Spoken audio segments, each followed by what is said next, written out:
స్పీకర్గా ఎన్నికైన అయ్యన్న పాత్రుడు గారికి నా హృదయపూర్వక శుభాకాంక్షలు. అయ్యన్న పాత్రుడు గారు అంటే అందరి పాత్ర, ఎప్పుడూ ప్రజల గురించే ఆలోచించే వ్యక్తి. అధికారంలో ఉన్న ప్రతిపక్షంలో ఉన్న ప్రజల సమస్యలు ఎట్లా పరిష్కరించాలని ఆలోచించే వ్యక్తి అయ్యన్న పాత్రుడు గారు. అయ్యన్న పాత్రుడు గారు అంటే ఒక పోరాటం, ఒక పౌరుషం. ఇప్పుడే పవనన్న అన్నట్టు క్షణికావేశం కూడా ఉండేది, ఇప్పుడు ఇంకా అవకాశం లేకుండా పోయింది. 1983లో విశ్వవిఖ్యాత నడసార్వభౌమ స్వర్గీయ నందమూరి తారక రామారావు గారు ఆనాడు తెలుగుదేశం పార్టీని స్థాపించినప్పుడు 25 సంవత్సరాల వయసులో మీరు ఆనాడు పోటీ చేశారు, ఎమ్మెల్యే అయ్యారు.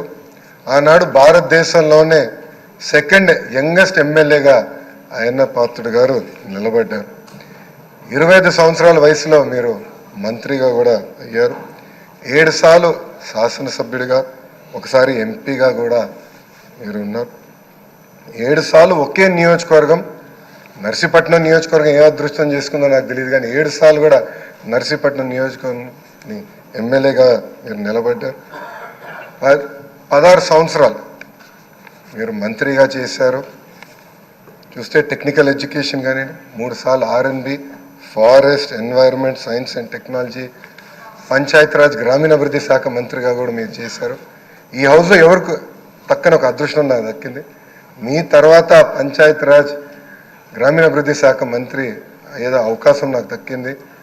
ఆనాడు మీరు ప్రారంభించిన పనులని పూర్తి చేసే అవకాశం నాకు ఇచ్చారు.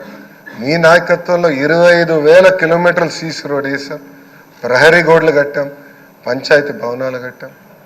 గ్రామాలు కూడా ఆనాడు యుద్ధ ప్రాతిపదికంగా తాగునీటి పథకాలు కూడా కలిసి ఏర్పాటు చేశారు. అంతేకాకుండా నాకు ఎప్పుడు సలహాలు కావాలన్నా, సూచనలు కావాలని మీకు ఫోన్ చేసేవాడిని, మిమ్మల్ని అడిగి తెలుసుకునేవాడిని.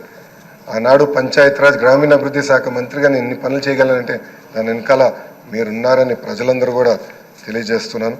ఇంతేకాకుండా పెద్దలు గౌరవ ముఖ్యమంత్రి గారు చెప్పినట్లు ఆనాడు ఉత్తరాంధ్ర సుజల సవంతి ఇరిగేషన్ కోసం కూడా మీరు పెద్ద ఎత్తున పోరాడారు. నాకు బాగా గుర్తు, తెలుగుదేశం పార్టీ విశాఖపట్నంలో మహానాడు ఏర్పాటు చేసుకుంటే ఎట్టి పరిస్థితుల్లో అనౌన్స్ చేయాలి అని పట్టుబట్టారు. ఆనాడు కూడా గౌరవ ముఖ్యమంత్రి గారు కూడా అనౌన్స్ చేశారు. అంతేకాకుండా పార్టీలో కూడా పాలిట్ బ్యూరో సభ్యుడిగా, సీనియర్ నాయకుడిగా నాకు ఎప్పుడూ ఒక గైడెన్స్ ఇస్తాను ఉన్నారు. ఒకే పార్టీ, ఒకే జెండా, ప్రజలే ఎజెండాగా మీరు ముందరికి వెళ్ళిన వ్యక్తి. గత 5 సంవత్సరాలు మీరు కూడా ప్రభుత్వం చేతిలో ఒక బాధితులు. 23 కేసులు మీ పైన కూడా బంపర్ ఆఫర్ మీ పైన కూడా పెట్టారు. మీ పైన కూడా నిర్భయ కేసు పెడతాం కానివ్వండి, అని చేస్తాం, చాలా బాధాకరం.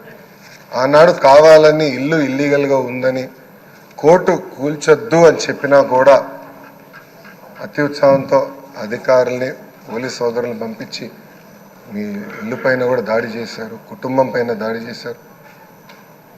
మీ భార్య కానీ 2 అబ్బాయిలు కూడా బాధితులై ప్రభుత్వం చేతుల్లో. ఆనాడు నేను నర్సీపట్నంకు వెళ్ళాను, కుటుంబాన్ని కలిసినప్పుడు వాళ్ళని ఒకటే అడిగాను, ఇక్కడికి మీరు ఎందుకు వచ్చారు? మీ అవసరం రాష్ట్రానికి ఉంది, ఏం పర్వాలేదు, అయ్యన్న పాత్రుడు గారు పోరాడతారు, ఎక్కడికి వెళ్ళరు, మీరు వెళ్ళి అందరు కార్యకర్తల్ని కాపాడండి అని తల్లి కూడా నాకు చెప్పడం జరిగింది. నేను అది ఎప్పుడూ మరవలేను. రాజకీయాలు చూసి పెరిగిన వ్యక్తి. ఒకప్పుడు శాసనసభ జరుగుతుందంటే రాత్రి 2-3 వరకు కూడా జరిగేది. ముఖ్యమంత్రి గారు, ప్రతిపక్ష నేత హోరాహోరీగా చర్చలు చేశారు. యువకులుగా మేమందరం చూసేవాళ్ళం. ఉందాతనంగా సభ జరిగేది. ఎవరన్నా స్పీడ్గా మాట్లాడినా 2వ రోజు సభకొచ్చి కొంచెం స్పీడ్గా మాట్లాడడం, క్షమించండి అని కూడా కోరిన రోజులు అందరం చూసాం. కానీ గత 5 సంవత్సరాలు అన్నీ లేకుండా పోయినాయి. ప్రజలు కూడా ఒక మాటలో చెప్పాలంటే శాసనసభని అసహించుకునే పరిస్థితి వచ్చింది. ఇది చాలా చాలా బాధాకరం. ఇక్కడ చాలామంది మొదటిసారి శాసనసభ్యులు ఉన్నారు. మీ నాయకత్వంలో నేర్చుకునేదానికి మేము ఈ హౌస్కి వచ్చాం. సభ సాంప్రదాయాలు ఏంటి, ఎలా ముందలు తీసుకెళ్ళనేది మీరు మమ్మల్ని అందరినీ గైడ్ చేయండి. యంగ్స్టర్స్గా గతంలో ఎట్లయితే సభ జరిగేదో, పెద్దలు ఎలా ఈ సభని నిర్వహించారో నేర్చుకోవాలన్న ఆలోచనతో మేమందరం ఇక్కడికి వచ్చాం. మీ ప్రోత్సాహం ఎప్పుడు మాకు ఉండాలని మిమ్మల్ని అందరినీ అధ్యక్షుల వారిని నేను కోరుతున్నాను. అంతేకాకుండా మాకు నాయకత్వం అందించండి, లీడర్షిప్ ఇవ్వండి. హౌస్ని మేమందరం మీరు చెప్పిన మాట మీద నిలబడతాం. గౌరవ ముఖ్యమంత్రి గారు మన మంత్రులు కలిసినప్పుడు మాకు చెప్పారు, ప్రతిపక్ష హోదా లేకపోయినా, ప్రతిపక్ష ఇక్కడ ఈరోజు హౌస్కి రాకపోయినా మనమే ప్రతిపక్షం అనుకోవాలి. ప్రజల తరపున నిలబడాలి, ప్రజల తరపున పోరాడాలి, ప్రజల సమస్యలు తెలుసుకోవాలి, ప్రజలు కావాల్సిన చట్టాలు మనం తీసుకురావాలని చాలా స్పష్టంగా చెప్పారు. దానికి మీ సహకారం చాలా చాలా అవసరం అని మిమ్మల్ని నేను కోరుతున్నాను. అయ్యన్నథ్ పాత్రుడు గారిపైన ఎన్ని కేసులు పెట్టినా, ఎన్ని రకాలుగా హింసించినా ఆయన ఒకే మాట చెప్పేవారు, నేను తగ్గేదే లేదనేవారు. అహర్నిశలు పోరాడేవారు.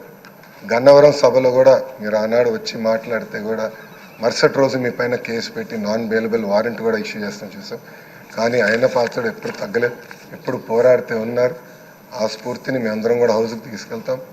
మీ దగ్గర నుంచి మేము చాలా నేర్చుకోవాల్సిన అవసరం ఉంది. సో మా లాంటి యువకుల్ని ఈ హౌస్లో మీరు గైడ్ చేయాలని ఈ సభాముఖంగా కోరుకుంటూ నాకే అవకాశం ఇచ్చిన మీకు నా హృదయపూర్వక నమస్కారం.